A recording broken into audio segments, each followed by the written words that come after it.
My name is Madison Clark, I'm 28 years old, and for the past 3 years, I've been working as an office administrator at a mid-sized logistics company in Denver. I've always been proud of my job. I worked my way up, paid off my own student loans, and built a reputation for being dependable. But a week ago, everything I worked for came crashing down. It started on an ordinary Monday morning. I had just finished my second cup of coffee when my boss, David Miller, walked over with this tight, unreadable expression. "Madison, can you step into my office for a minute?" My stomach dropped. The whole walk over felt like a mile. Inside, David didn't even sit down. He crossed his arms and said, "We've been informed that you've been taking money from the petty cash box. We're suspending you until we investigate." I froze. "What? That's not true." Then he added the dagger that made my heart stop. "Your brother, Kyle, came forward and said he saw you do it." Kyle. My own brother. I couldn't process it. Why would he say that? And then, like fate mocking me, that afternoon I found my wallet open in my desk drawer with 2 $20 bills missing. That's when it hit me, Kyle wasn't just accusing me. He was stealing from me, too. That was the moment something inside me snapped. Growing up, I was always the responsible one. Our mom, Patricia Clark, worked double shifts as a nurse, and our dad, Ronald, ran a small repair shop. That meant a lot of the day-to-day responsibility fell on me, cooking easy dinners, helping Kyle with homework, making sure the house didn't completely fall apart. Kyle was 2 years younger than me, and from the moment he could walk, he had a knack for getting into trouble. He'd break things, skip school, even take money from Dad's wallet, and somehow, he always got away with it. I still remember one night when I was 12. Dad had just discovered his wallet was missing $40. Kyle stood there, wide-eyed and innocent, and Dad turned to me and said, "Madison, just tell the truth and we'll let it go." I didn't take the money, but nobody believed me. I cried myself to sleep that night, clutching my pillow, wondering why it was so easy for everyone to assume I was guilty. This became the pattern. Kyle would mess up, and I'd either get blamed or be told to be the bigger person. Mom would pat my shoulder and say, "Honey, he's just a boy. Don't be so hard on him." By high school, Kyle's mistakes had escalated: late-night parties, broken curfew, and once, he even got caught shoplifting. Instead of grounding him, my parents lectured me about setting a better example. And still, I tried. I studied hard, got into college, worked part-time jobs to cover my own expenses. I thought if I could just be perfect enough, my parents would finally see me, finally defend me when Kyle crossed the line. But deep down, I think I knew the truth. Kyle could do no wrong in their eyes, and I would always be the one expected to pick up the pieces. When I graduated college, I thought things would finally be different. I got a decent job, rented a small apartment, and for the first time in my life, I felt independent. But Kyle never seemed to grow up. Every few months, Mom would call me in tears. "Madison, your brother's behind on rent again. Can you help him just this once?" It was never just once. I'd transfer money from my savings, cancel weekend plans, even work overtime to cover his shortfalls. Every time, I told myself this would be the last time. Every time, I felt that same old guilt gnawing at me until I gave in.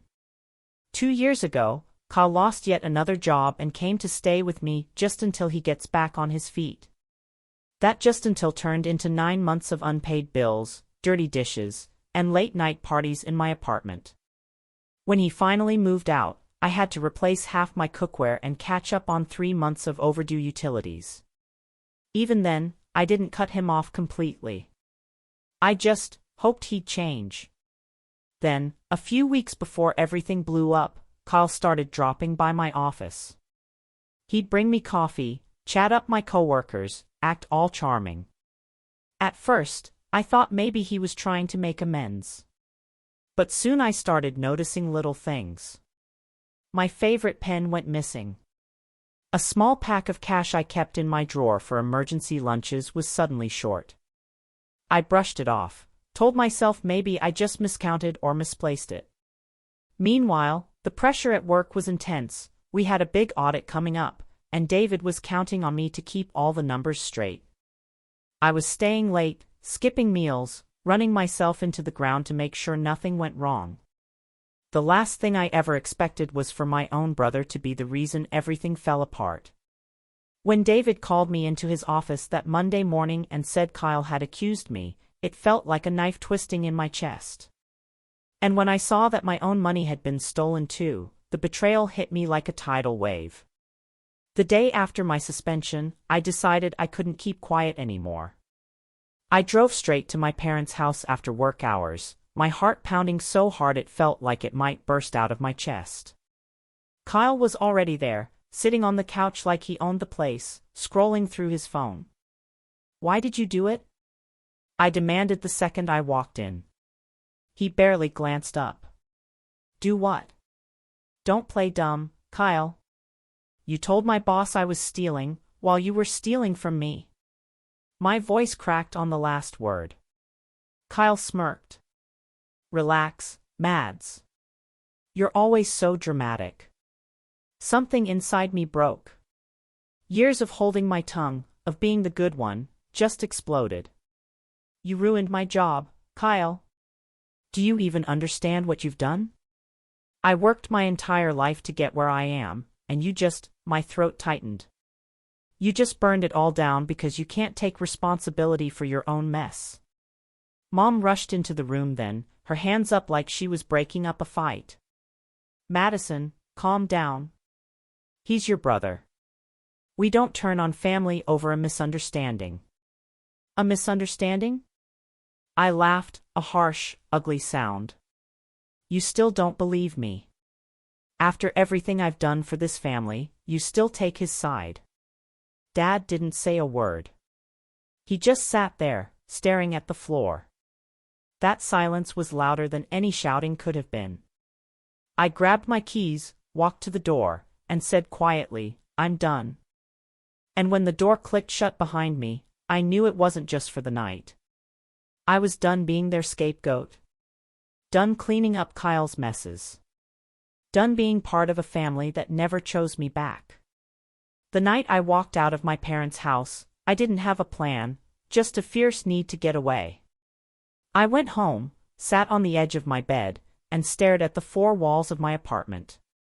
Every corner of that place carried memories of Kyle's freeloading months, the dent in the coffee table, the scratched pan in the kitchen.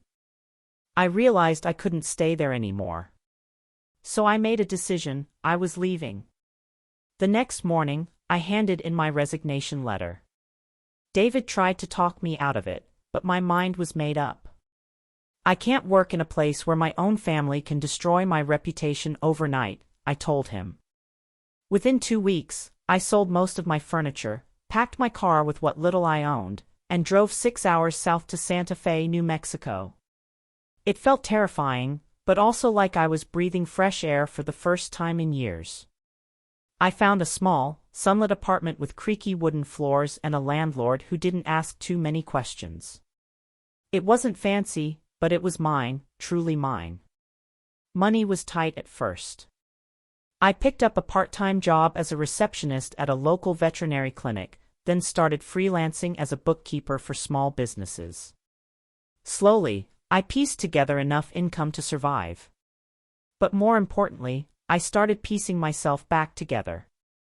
On weekends, I'd explore the local art markets, go hiking in the desert trails, or sit in tiny coffee shops journaling my thoughts. For the first time, I wasn't living for someone else's approval, I was just living. One night, I stood on my tiny balcony, looking at the stars, and realized I hadn't thought about Kyle all day.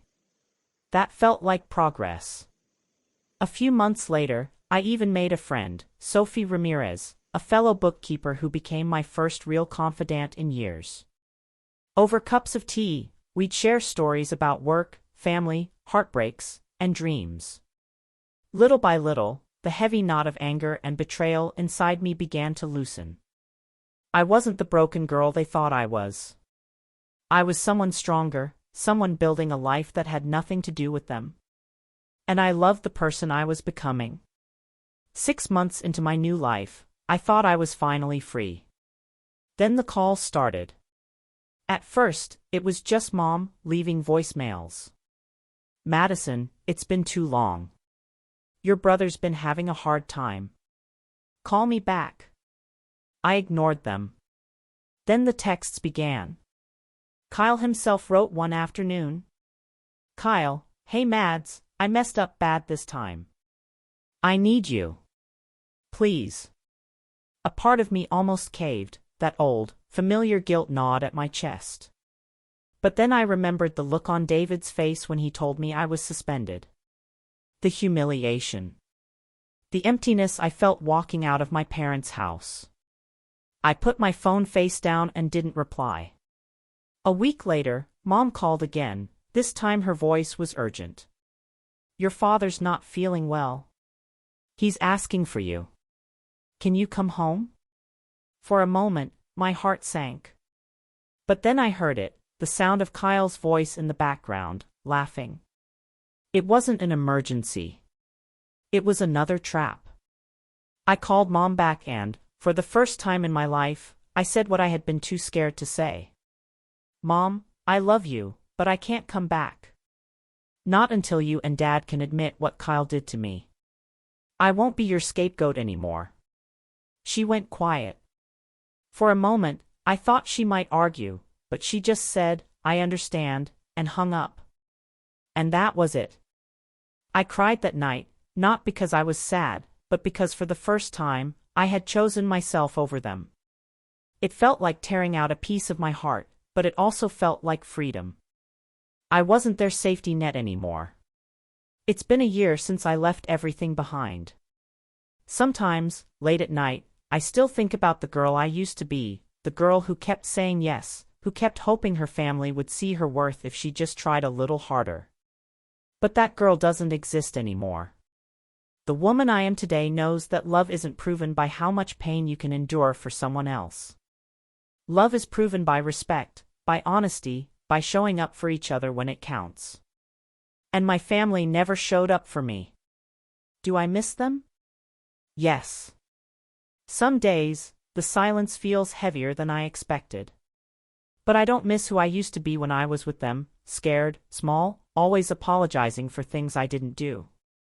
I've built a new life now, one that feels safe, one that feels mine. I have friends who check in on me, work that makes me proud, and a peace inside me I never thought I'd find. When people ask about my past, I don't hide it. I tell them. My brother accused me of stealing while he was the one taking from me. And losing everything because of that, it saved me. Because the truth is, walking away wasn't punishment. It was survival. And if there's one thing I want anyone listening to my story to know, it's this. Choosing yourself isn't selfish, it's the bravest thing you can do. Family isn't defined by blood. It's defined by who stands by you when it matters. And if they don't, you're allowed to walk away. You're allowed to choose peace. And you're allowed to never look back.